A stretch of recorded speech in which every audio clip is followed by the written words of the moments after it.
पुढची एक महत्त्वाची बातमी येते। तुम्ही आमचं बांधकाम पाडलं तर आपण आपल्या बाळाला खाली फेकून देऊ आणि आत्महत्या करू, अशी धमकी पिंपरी चिंचवडमधील एका कुटुंबातील सदस्यानं दिली आहे। राजाराम लाड आणि निलेश लाड यांनी सांगवी भागात अनधिकृत बांधकाम केलं होतं। पिंपरी चिंचवड महापालिकेचे अनधिकृत बांधकाम पाडणारे अधिकारी कर्मचारी सांगवी भागात कारवाई करण्यासाठी गेले होते। त्यावेळी लाड कुटुंबातील सदस्य 3 वर्षाच्या बाळाला खाली फेकून आपणही आत्महत्या करू अशी धमकी देत होते।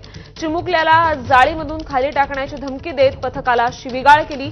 दरम्यान सरकारी कामात अडथळा निर्माण केल्याप्रकरणी राजाराम लाड, निलेश लाड या दोघांवर गुन्हा दाखल करण्यात आलेला आहे।